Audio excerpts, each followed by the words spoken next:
Bien-aimés dans le Seigneur, nous vous saluons au nom de Jésus. Bienvenue à notre émission de ce jour.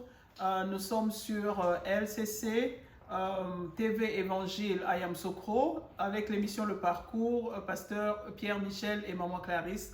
Nous vous saluons tous au nom de Jésus. Nous allons aujourd'hui continuer notre émission. Nous parlons sur le mariage, sur l'aide semblable. Aujourd'hui, nous allons continuer notre série que nous avions déjà commencé la semaine d'avant.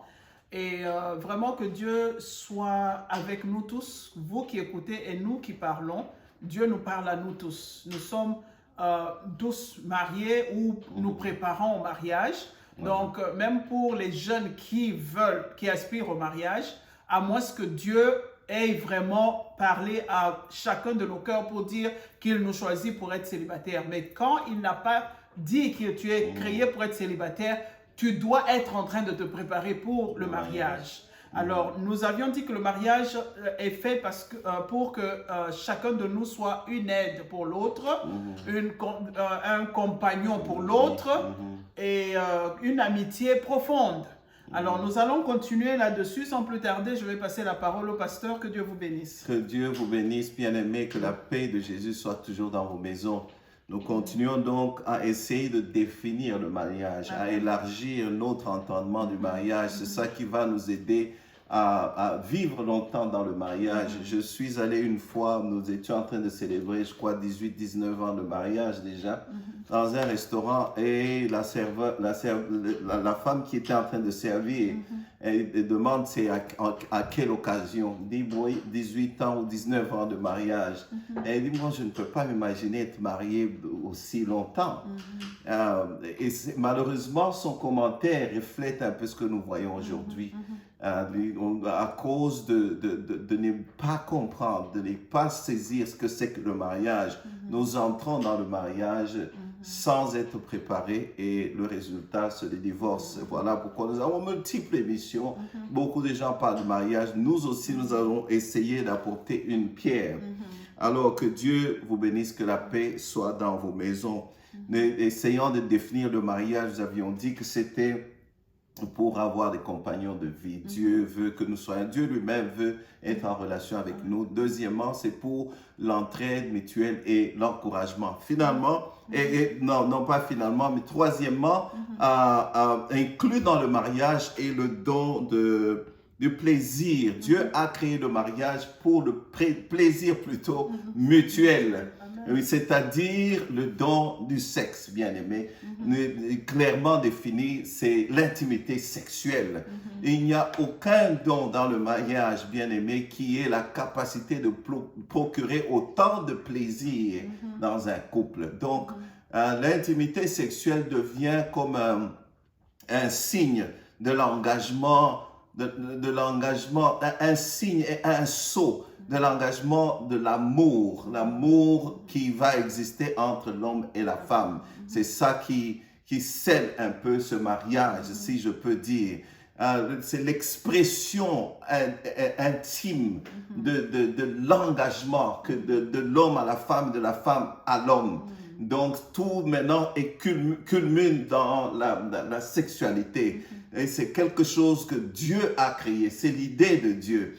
C'est pour parler un peu de sexe. Mais malheureusement, il n'y a aucun don qui a été vraiment, comment je dirais, abusé par le diable et le péché, comme le sexe. Et c'est pour ça que nous en parlons. Dieu demande la fidélité dans le mariage. Dieu demande, il commande.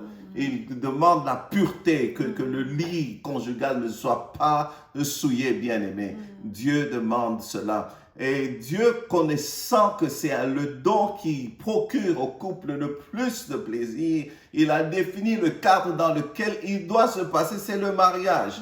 Personne, bien-aimé, ne peut... Quand il est consommé en dehors du mariage, il y a des conséquences. Connaissant les conséquences, connaissant la dévastation qui suit l'infidélité, bien-aimée, Dieu a voulu que ce don-là s'exprime que dans le cadre du mariage. S'il est en dehors du mariage, personne ne peut jouer avec le feu sans se brûler. Proverbe 6, je vais lire un verset de Proverbe 6 de 27 à 29 qui nous dit ceci. quelqu'un mettra-t-il un feu dans son sein sans que ses vêtements ne s'enflamment? Verset 28, quelqu'un marchera-t-il sur des charbons ardents sans que ses pieds soient brûlés? Il en est de même pour celui qui va vers la femme de son prochain. Quiconque la touche ne restera pas impuni. Donc voilà un peu, dans le mariage, dans le paquet, comme on dit, du mariage, il y a le don de la sexualité. Oui, maman. Amen. C'est, comme papa vient de dire, c'est un don.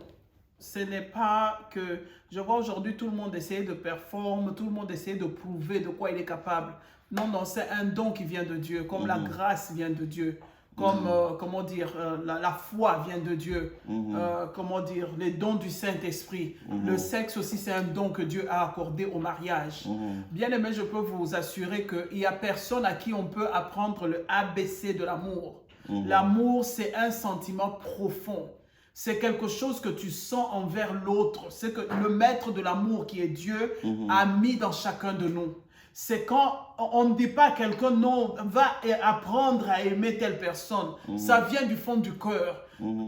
Soit par ce que tu as trouvé qui t'attire dans la personne, ou soit par, je ne sais pas, la relation que tu as avec la personne qui réveille de l'amour en toi. Voilà. Et quand cet amour est là, quand il est comblé, c'est quand le bonheur, la joie des relations sexuelles s'exprime.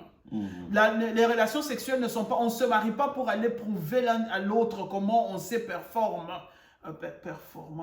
ok, dans le sexe, je parle l'anglais et le français, pour aller prouver de quoi on est capable au sexe. Alors c'est un don, c'est un don qui vient du ciel. On comble notre amour par l'acte sexuel.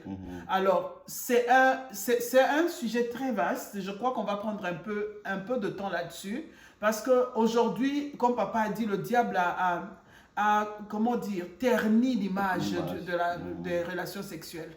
Le diable a fait ça comme si c'est devenu quelque chose de sale.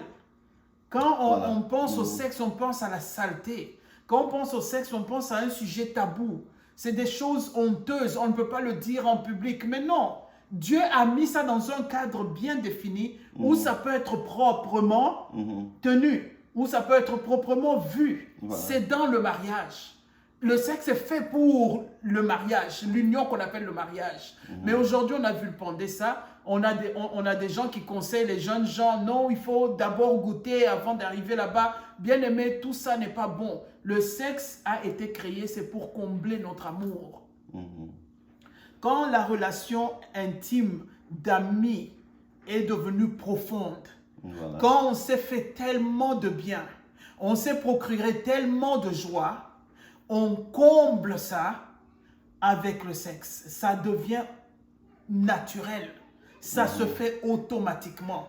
Il n'y a pas de preuve à donner, il n'y a pas de performance à montrer, il n'y a pas de, comment dire, de quoi prouver.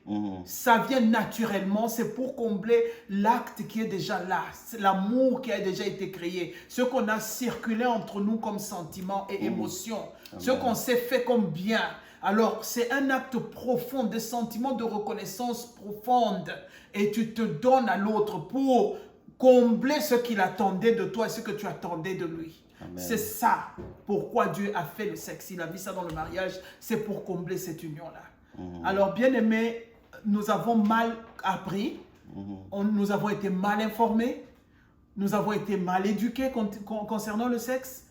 C'est pour ça que j'ai dit on va prendre un peu de temps pour parler dessus, parce que pour les Africains, c'est un sujet tabou. Pour les Européens, c'est un sujet de blague. Pour les Américains, c'est un sujet de Hollywood. Tout est devenu performance, tout est devenu artificiel, tout est devenu non vrai. Tout est bizarre. Mais quand Dieu a créé, il a créé ça, c'est pour combler le couple. C'est pour vraiment vous unir, pour que vous deveniez un. On ne peut pas devenir un en étant différent. On ne peut pas devenir un sans amour. On ne peut pas devenir un sans vraiment s'attirer. Quand les sentiments sont attirés, on arrive à l'acte sexuel. Mais on ne peut pas y arriver sans qu'il y ait quelque chose en nous qu'on appelle l'amour, quelque chose qui nous tire et nous met ensemble. J'espère seulement que je me suis bien fait comprendre. Oui, oui, vous vous êtes bien fait comprendre. Voilà pourquoi nous allons essayer la fois prochaine, sans entrer en détail, comme on le voit aujourd'hui, nous allons juste essayer de naviguer là-dessus pour qu'on comprenne. Notre objectif en ce moment, c'est d'abord élargir notre entendement, la vision que nous avons du mariage, pour connaître selon Dieu, c'est quoi le mariage. Amen. Alors aujourd'hui, nous allons nous arrêter là. Que la paix du Seigneur soit toujours avec vous et à la fois prochaine. Amen.